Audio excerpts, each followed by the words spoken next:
press the bell icon on the YouTube app and never miss another update. Hi everyone. In the last video, we discussed the exchange of gases. At two levels, exchange of gases between the alveoli and the blood and between the blood and the body tissues. So in this video, I am going to discuss the next step in respiration, that is transport of gases. How the blood transport the respiratory gases like oxygen and the carbon dioxide. So the blood transport both oxygen and as well as carbon dioxide. So it will transport oxygen from the lungs to body tissues and it transport carbon dioxide from the body tissues to lungs. So in this video, first I explain how the oxygen is transported by the blood. Transport of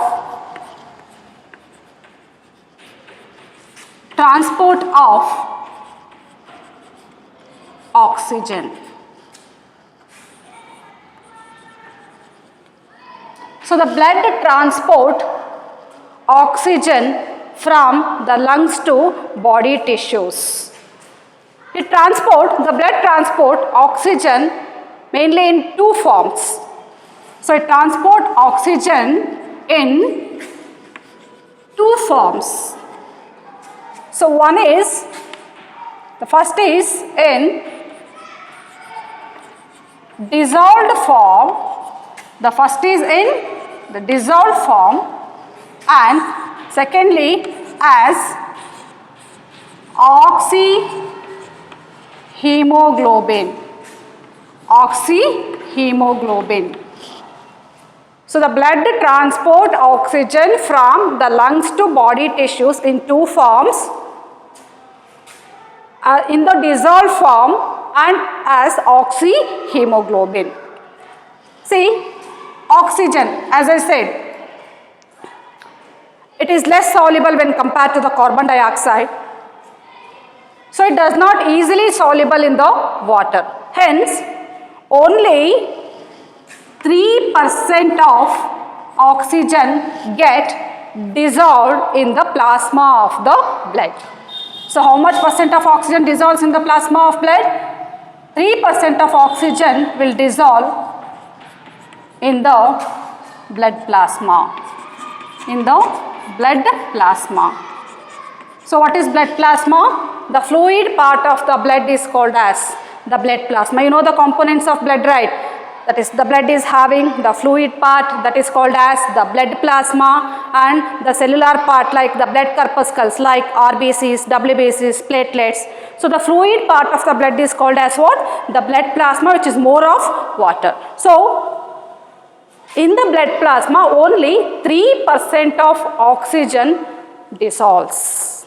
Okay, so nearly about 3% of oxygen is carried in the dissolved form. So 3% of oxygen will carry in the dissolved form or in the form of solution by the plasma of the blood. Okay, so how much percent of oxygen will carries in the form of a dissolved state? So 3% of oxygen will transport in the dissolved state and remaining 97%. The remaining 97% of oxygen is transported in the form of oxyhemoglobin by the RBCs, of the blood. So the cellular part of the blood corpuscles include RBCs, WBCs and the blood platelets, right? Okay, so the RBCs contain hemoglobin. So what is present in the RBCs? Hemoglobin. So hemoglobin is a respiratory pigment. It has a greater affinity for oxygen. So hence the hemoglobin which is present in the RBCs binds with oxygen and form oxyhemoglobin. And about 97% of the oxygen is transported in the form of oxyhemoglobin by the RBCs of the blood.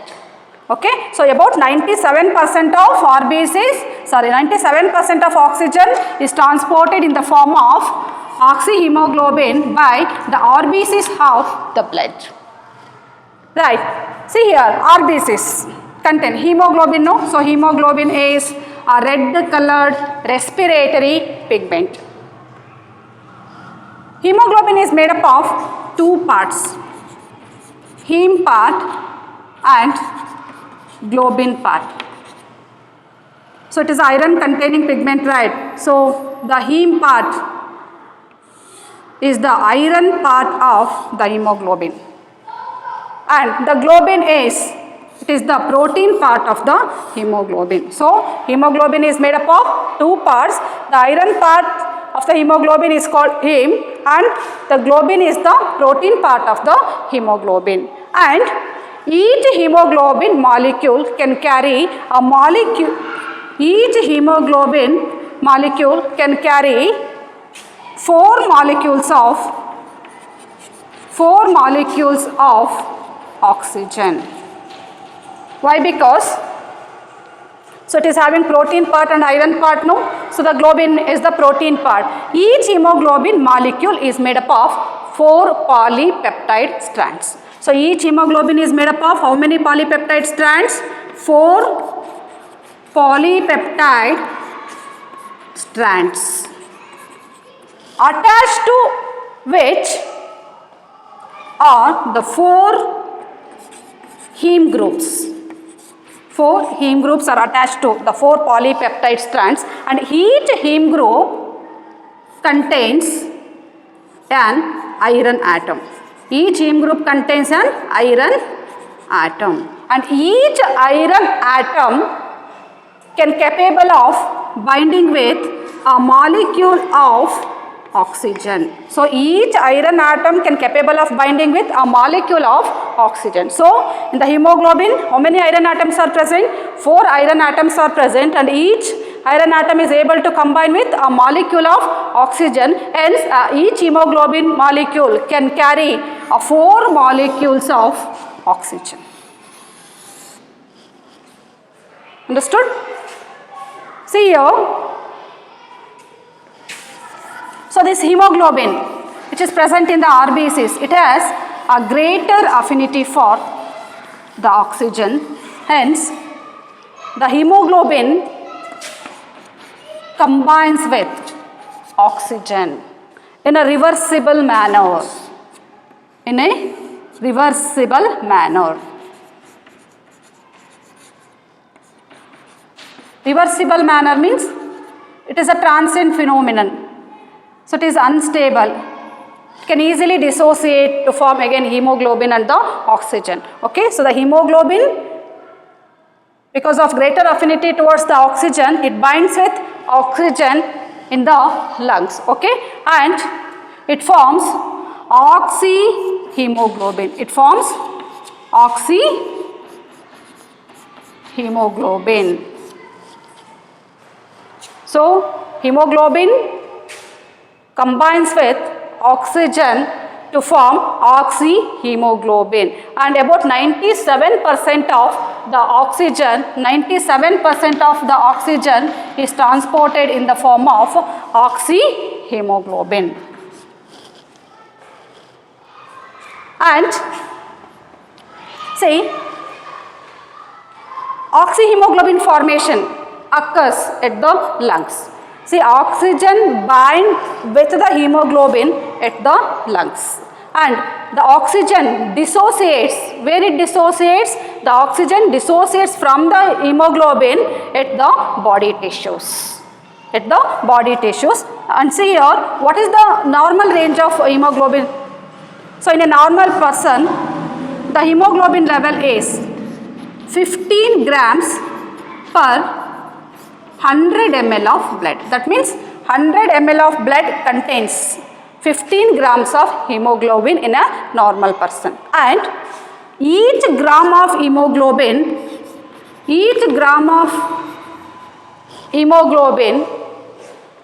the capacity of each gram of hemoglobin to combine with oxygen is 1.34 ml.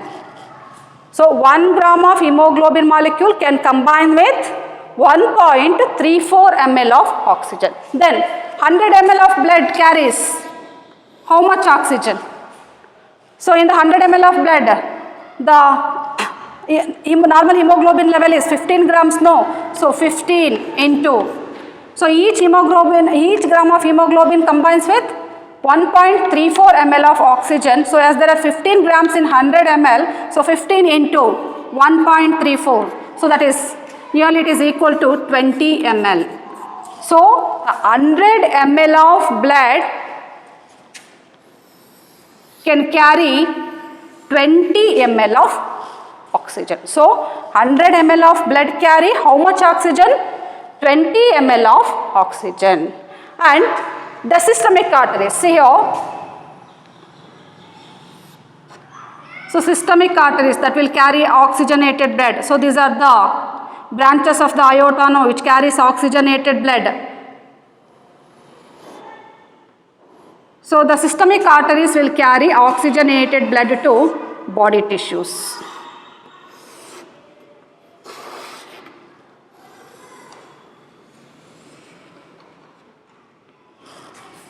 Right. So in the arterial blood, so the arterial blood carry how much oxygen per 100 ml of blood? 20 ml of oxygen. So the arterial blood contains 20 ml of oxygen per 100 ml of blood. Okay. So when the oxygenated blood reaches the body tissues, so in the body tissues, the oxygen diffuses into the body tissues and the body tissues utilizes oxygen for the breakdown of organic nutrients, and the end products are carbon dioxide, water and energy.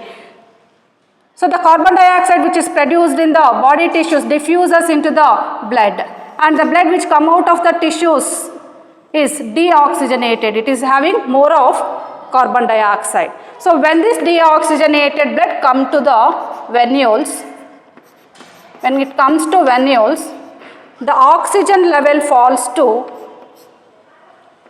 14.4 ml.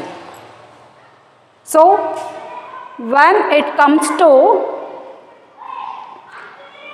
venules, the oxygen level will falls. So how much approximately then here in the systemic arteries, the oxygen level is 20 ml per 100 ml of blood, and the blood when it comes to deoxygenated blood, when it comes to the venules, the oxygen level will falls to 14.4 ml. Then how much oxygen is delivered to body tissues then?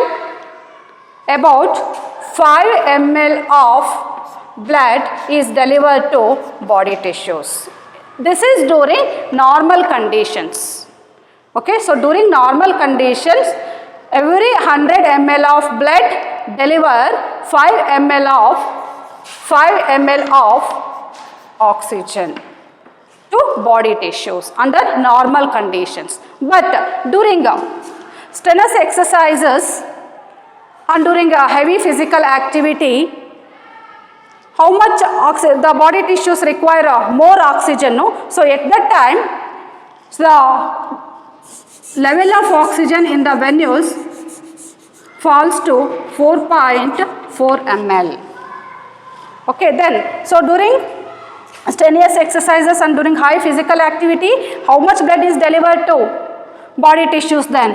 It is nearly 15 ml of oxygen. So during normal conditions, every 100 ml of blood deliver 5 ml of oxygen to body tissues.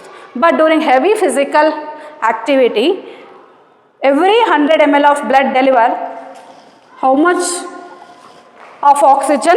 15 ml of oxygen to body tissues. Understood clearly? And this mainly the formation of oxyhemoglobin, no? So the formation of oxyhemoglobin, so here during normal conditions 5 ml of oxygen is delivered to body tissues, no? When it comes to percentage, what percentage of oxygen is delivered to body tissues during normal conditions?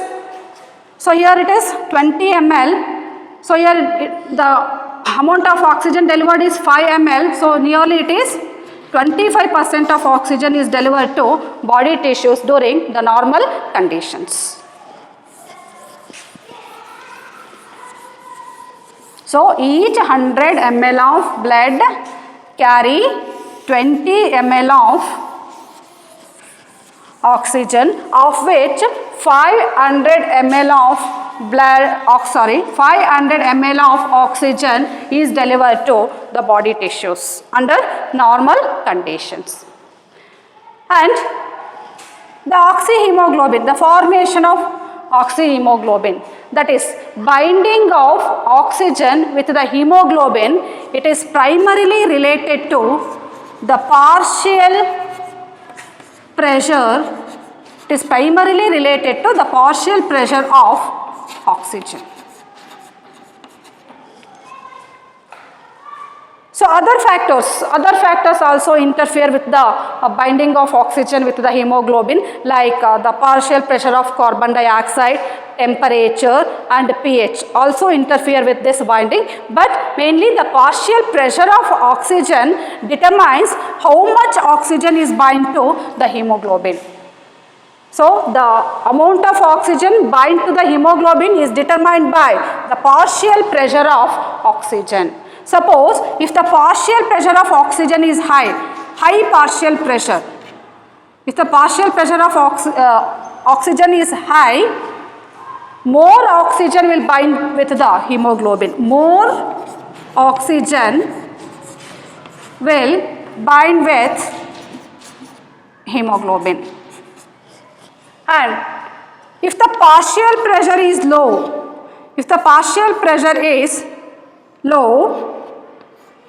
then less oxygen bind with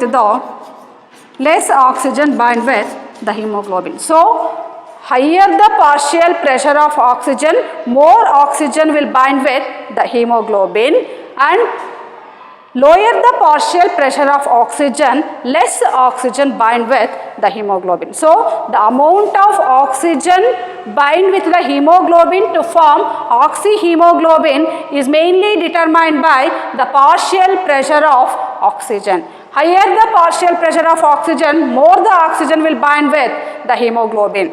Lower the partial pressure of oxygen, less oxygen bind with the hemoglobin. Understood clearly? So it is mainly dependent upon what? The partial pressure of oxygen. See, if all the hemoglobin completely converted into oxyhemoglobin, if all the hemoglobin completely convert to oxyhemoglobin, then the hemoglobin is said to be 100% saturated. Hemoglobin is said to be 100% saturated. See, when all the hemoglobin converts into oxyhemoglobin, the hemoglobin is said to be 100% saturated because no more hemoglobin molecules are available for binding with the oxygen. So the hemoglobin is said to be 100% saturated. Suppose when the hemoglobin contains a mixture of hemoglobin and oxyhemoglobin, the hemoglobin is said to be how much saturated? Partially saturated. So if the hemoglobin contains a mixture of hemoglobin and oxyhemoglobin, so the hemoglobin is said to be partially saturated. So this relationship between the percentage saturation of hemoglobin and with the percentage saturation of hemoglobin with the oxygen and the partial pressure of oxygen can be better illustrated by a curve that is known as oxygen dissociation curve. So this curve is very important. It helps to clearly understand the relationship between the percentage saturation of hemoglobin. That means how much hemoglobin is bind to the oxygen and the partial pressure of oxygen. Okay, so it helps to understand the relationship between the partial pressure of oxygen and the percentage saturation of hemoglobin with the oxygen. So that curve it is called as what? Oxygen dissociation curve. Okay. So let us discuss oxygen dissociation curve.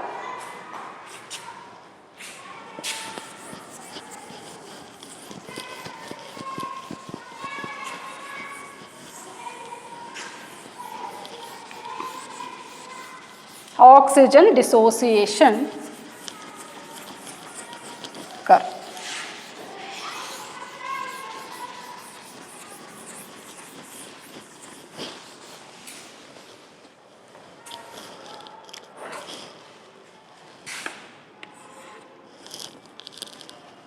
Right here.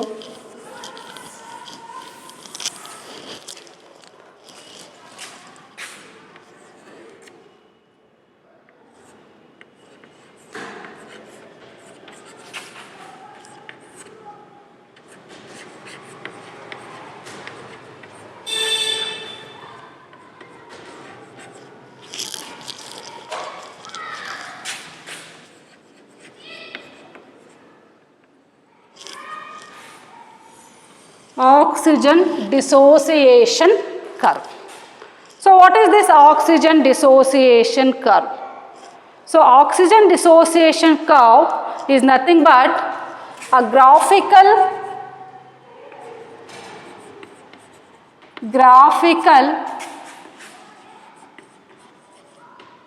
representation of relationship between the percentage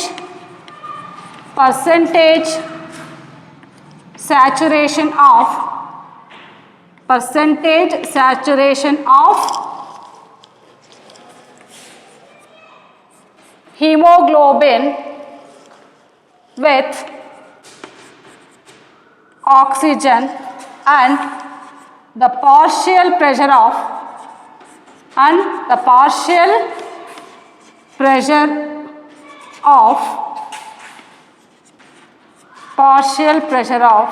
oxygen. See, what is oxygen dissociation curve? So oxygen dissociation curve is the graphical representation of the relationship between the percentage saturation of hemoglobin with the oxygen and the partial pressure of oxygen.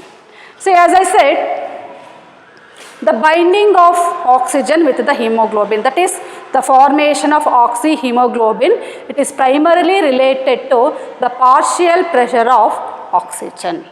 Okay, so higher the partial pressure of oxygen, more the oxygen bind with the hemoglobin. Okay, so this graph helps to understand the relationship between the percentage saturation of hemoglobin with oxygen and the partial pressure of oxygen. So let us see.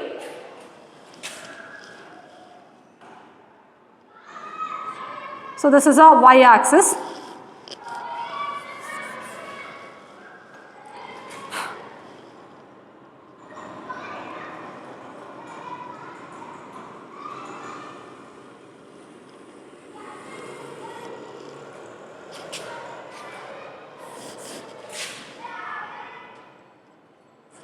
This is y-axis and this is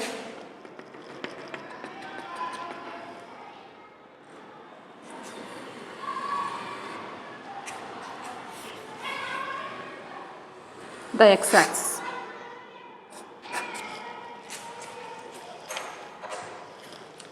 So this is the x-axis. So here we write the partial pressure of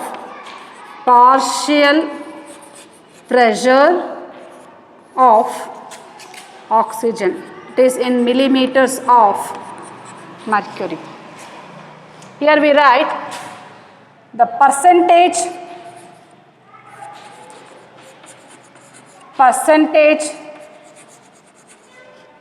saturation of hemoglobin with oxygen. So we'll write the values now. 0, 20, 40, 60, 80, 100, 120.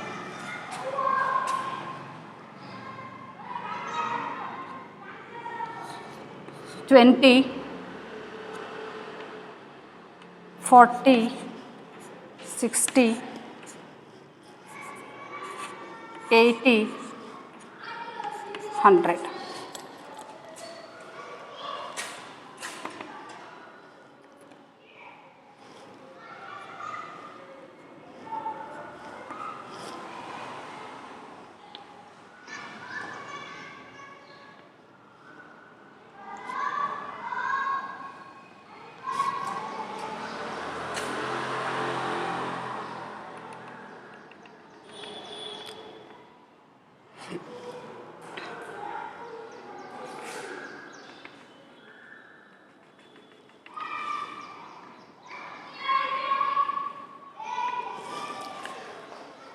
See, so this is called as the oxygen dissociation curve. When we plot a graph of percentage saturation of hemoglobin against the partial pressure of oxygen, the curve will come like this.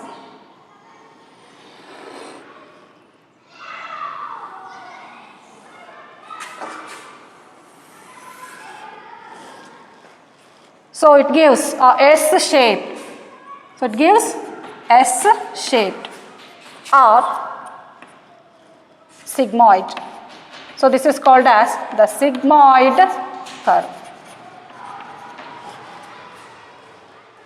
Okay, so when we plot a graph of partial pressure of oxygen against the percentage saturation of hemoglobin, we will obtain a curve like this. So it is called as a sigmoid curve. It is like a shape of S or the sigmoid shape. This is called as what? The sigmoid curve. So this is called as what? The oxygen dissociation curve. So this curve helps to understand the relationship between the partial pressure of oxygen and the percentage saturation of hemoglobin. Okay, see here.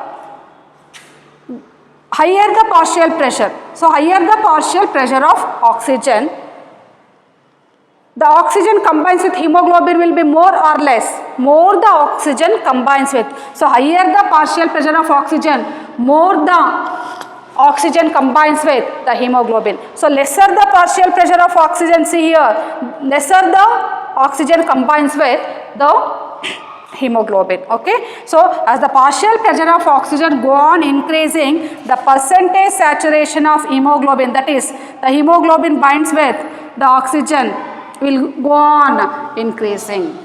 Understood? So the amount of oxygen bind to the hemoglobin is determined by the partial pressure of oxygen. So higher the partial pressure of oxygen, more the oxygen bind with the hemoglobin. See, for example, so high partial pressure. So we see in case of oxygenated blood. So what is the partial pressure of oxygen in the oxygenated blood that leaves the lungs?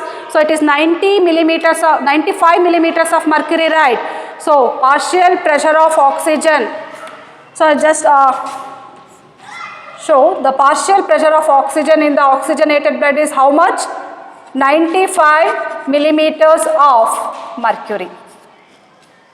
Right, so the blood that leaves the lungs, which is oxygenated blood, and the partial pressure of oxygen in the oxygenated blood is 95 millimeters of mercury. It is more. The partial pressure of oxygen is high in the oxygenated blood. So at this partial pressure of oxygen, at this high partial pressure of oxygen, that is about 95 mmHg, the percentage saturation of hemoglobin is how much? So at the partial pressure of 95 mmHg in the oxygenated blood, the percentage saturation of hemoglobin, the percentage saturation of hemoglobin is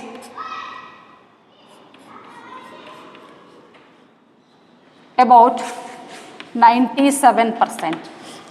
So at high partial pressure, that is 95 millimeters of mercury, the hemoglobin percentage of hemoglobin saturation is about 97%. That means the arterial blood contains about 97% of oxygen.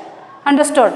And when it comes to the deoxygenated blood, so the deoxygenated blood is coming from the body tissues. So what is the partial pressure of oxygen in the deoxygenated blood? It is 40 millimeters of mercury, right? So at this partial pressure, hemoglobin is saturated to about, so at the partial pressure of 40 millimeters of mercury, the hemoglobin is saturated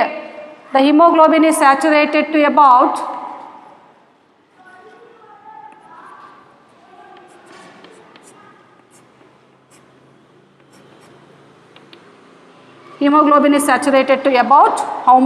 75%.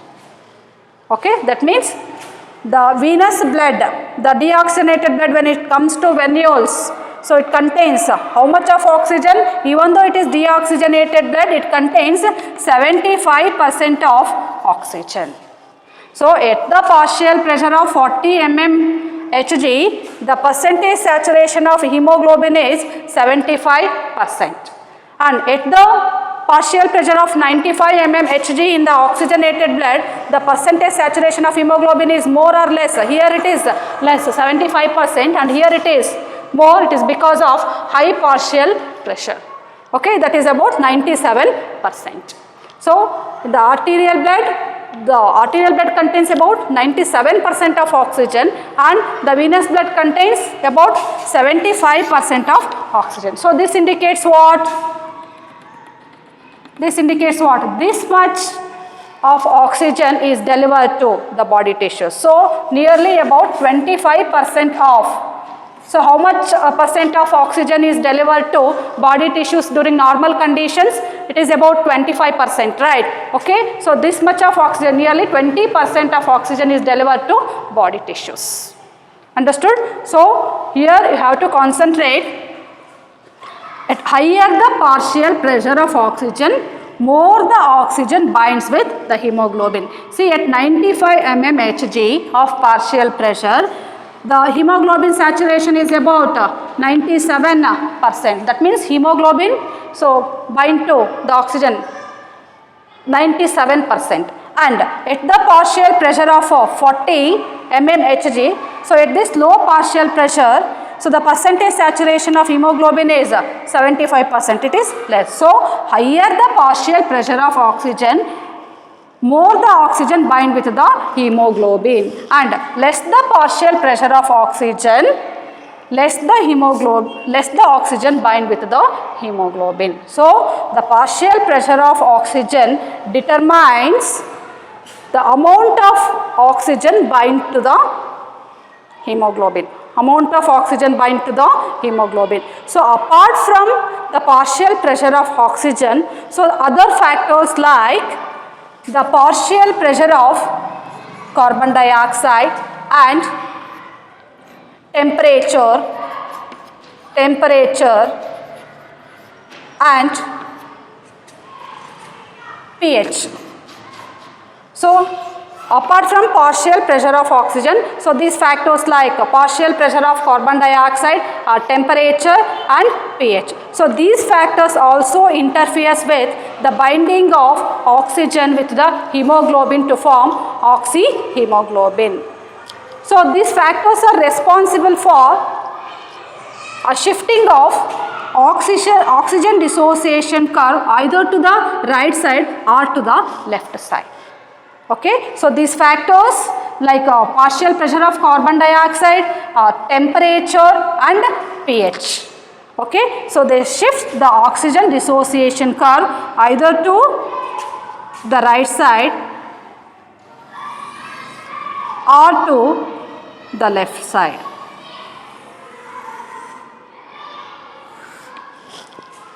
Okay. So, shifting of oxygen dissociation curve to right side indicates the dissociation of oxygen from the hemoglobin. So, here oxyhemoglobin forms here. So, here the hemoglobin combines with oxygen, it forms oxyhemoglobin. Okay. So, this will occur at the lungs. Okay. But whereas in the body's tissues, so that affinity of hemoglobin for oxygen decreases. Why the affinity of hemoglobin for oxygen decreases? It is because of these factors. Okay, so that the oxygen dissociates. So the oxygen dissociates from the oxyhemoglobin to release oxygen.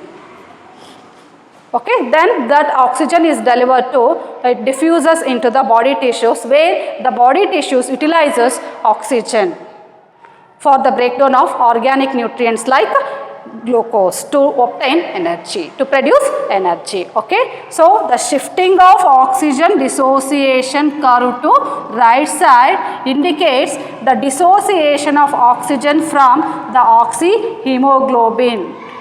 Okay, then shifting of, so this occurs at the body tissues. As the tissues need oxygen, so the oxygen gets dissociated from the hemoglobin and diffuses into the diffuses into the body tissues, where the cells of the tissues utilizes oxygen for the breakdown of the glucose. And whereas at the lungs, the affinity of hemoglobin for oxygen is more, so that the hemoglobin combines with oxygen to form oxyhemoglobin. So this occurs at the lungs. So shifting of oxygen dissociation curve to left side indicates the association of oxygen with the hemoglobin to form oxygen hemoglobin, to form oxyhemoglobin. Okay. So shifting of oxygen dissociation curve to left side indicates the association of oxygen with the hemoglobin to form oxyhemoglobin. Okay. So let us see what are the factors which shifts the oxygen dissociation curve either to the right side or to the left side. So let us discuss.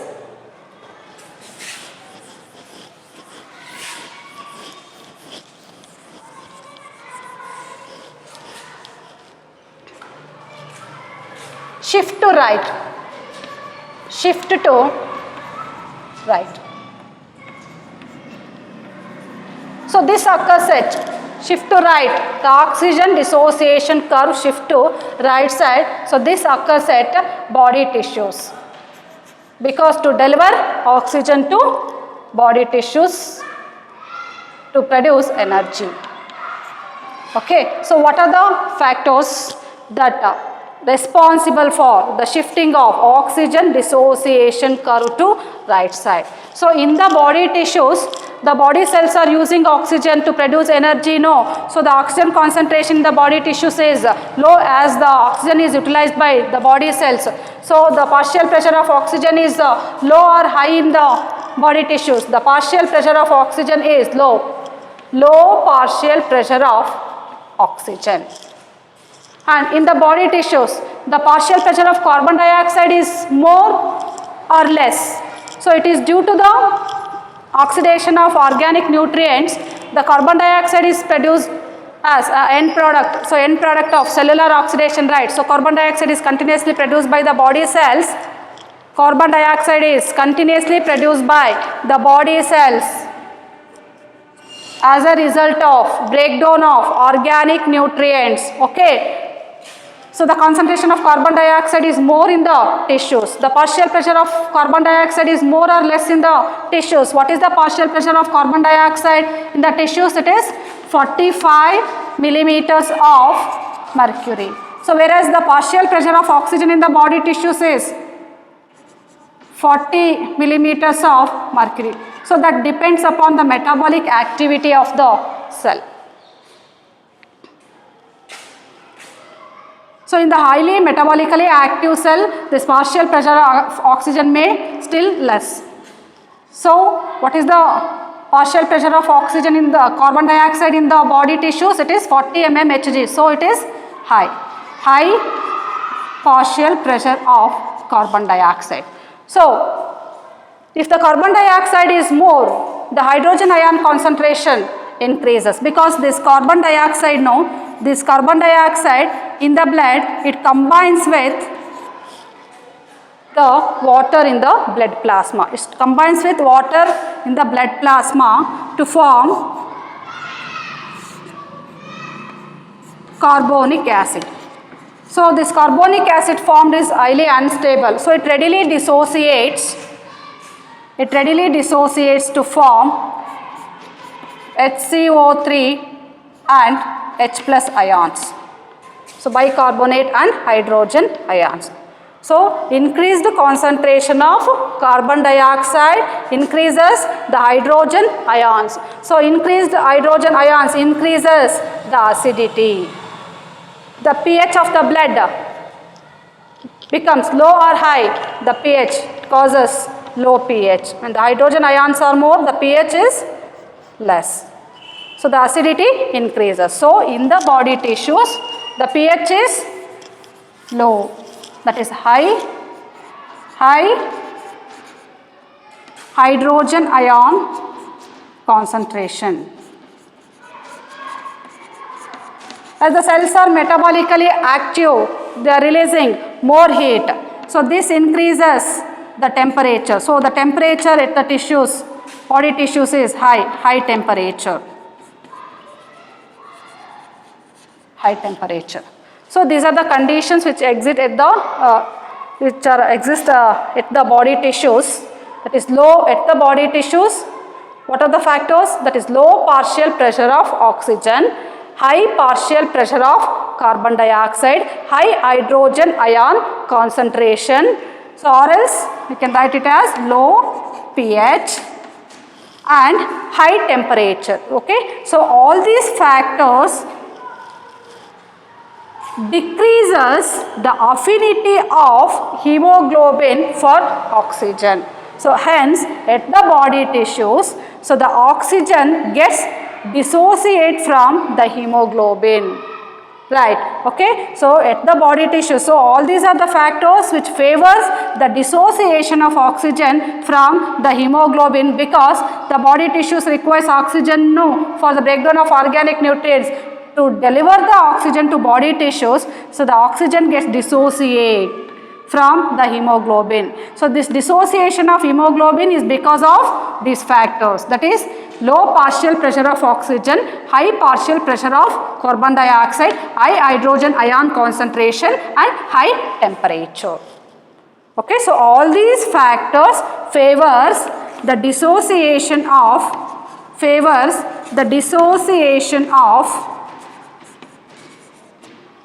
oxygen from hemoglobin. Okay, so that the oxygen dissociation curve shift to right side.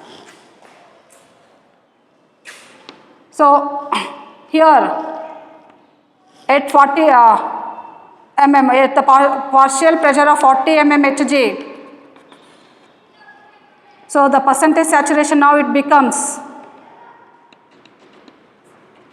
nearly 45. So that means this much of oxygen is delivered to the body tissues. So during normal condition, 25% of oxygen is delivered to body tissues. But during a high physical activity, okay, or during a strenuous exercise, so more oxygen is required by the body cells to produce more energy. As a result, more carbon dioxide is produced. It's due to the more carbon dioxide, hydrogen ion concentration increases, and due to high metabolic activity, the heat is released, thus increases the high temperature. So all these causes the dissociation of oxygen from the hemoglobin. So all these factors are responsible for the shifting of that oxygen dissociation curve to right side. So this occurs at body tissues. Then what are the factors which are responsible for the shifting of oxygen dissociation curve to left side. So here this occurs at lung surface, no, the cells, no need of much oxygen, right? So that, so let us see first the factors responsible for shifting the oxygen dissociation curve to left side, that is shift to left. Okay, so this occurs at lungs. So what are the factors which are responsible for the shifting of oxygen dissociation curve to left side? So at the lungs, the partial pressure of oxygen is more or less? More.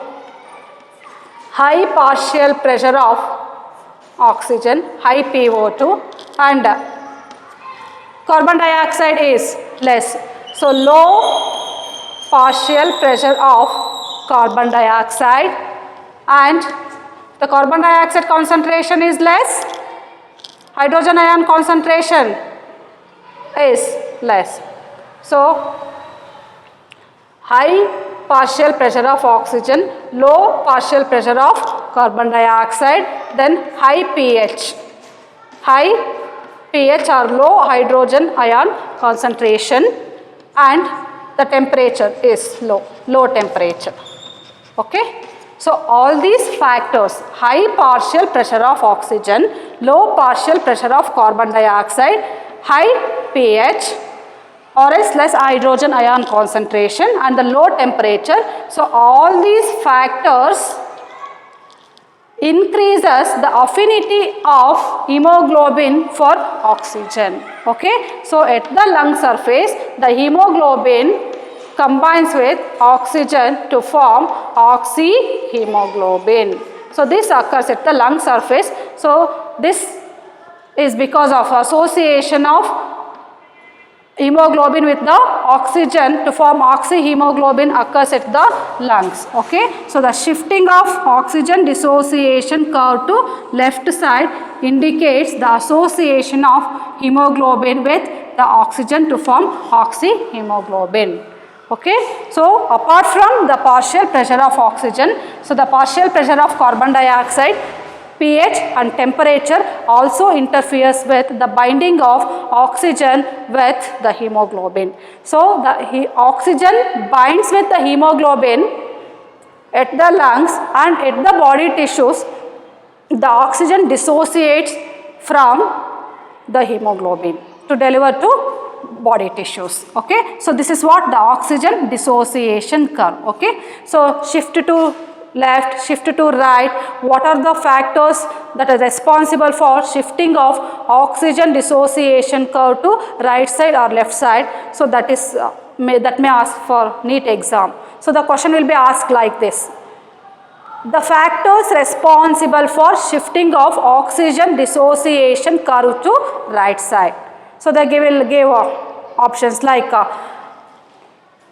right side, no. So they will give options like low partial pressure of oxygen and high PCO2 and high temperature and all of the above. All of the above. So the option will be what? All of the above. So all these factors are responsible for shifting of the curve to right side, and the factors which are responsible for shifting of oxygen dissociation curve to left side. So high PO2, low PCO2, high pH, all of the above. Okay. So all of the above. So like this they will ask. Okay. So this is what the oxygen dissociation curve. So from this curve we can understand the relationship between the partial pressure of oxygen and the percentage saturation of hemoglobin. That means the binding of oxygen with the hemoglobin, it is mainly dependent upon the partial pressure of oxygen. Higher the partial pressure of oxygen, more the oxygen binds with the hemoglobin, and less the partial pressure of oxygen, less the oxygen binds with the hemoglobin.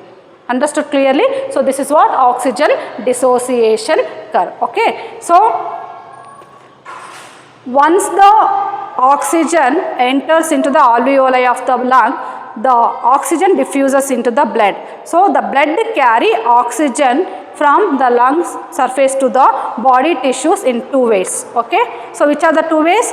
3% in the form of dissolved state by the blood plasma, and 97% of the oxygen is transported in the form of oxyhemoglobin. Right. Okay. So that formation of oxyhemoglobin occurs the lungs and its dissociation occurs at the tissues. Understood clearly? Okay. So this is how the oxygen is transported by the blood in two ways. One is in the dissolved form and another in the form of oxyhemoglobin. That means binding with the hemoglobin. Understood? And how much ml, how much oxygen 100 ml of blood can deliver? So how much ml of oxygen the 100 ml of blood can deliver to body tissues? So the 100 ml of blood can deliver how much of oxygen to body tissues under normal conditions? It is about 5 ml. When it comes to percentage, it is about 25%. Understood? But during high physical activity, each 100 ml of blood can deliver 15 ml of oxygen to body tissues. And 1 gram of hemoglobin can combine with how much of oxygen? 1.34 ml of oxygen. And each hemoglobin molecule can carry how many molecules of oxygen? 4 molecules of oxygen, because each hemoglobin has 4 iron atoms and each iron atom bind to a molecule of oxygen. So each hemoglobin molecule can carry 4 molecules of oxygen, and 100 ml of blood carry 20 ml of oxygen. Of the 20 ml of oxygen, the 5 ml of oxygen is delivered to body tissues under normal conditions. Okay. And the binding, the formation of oxyhemoglobin is mainly dependent upon the partial pressure of oxygen. Understood? So this is what the oxygen dissociation curve, which helps to understand the relationship between the percentage, that is how much binding of hemoglobin with the oxygen, that is percentage saturation of hemoglobin with the oxygen, and the partial pressure of carbon dioxide. Understood clearly? Okay. So in the next video, I will discuss the transport of carbon dioxide by the blood. Understood?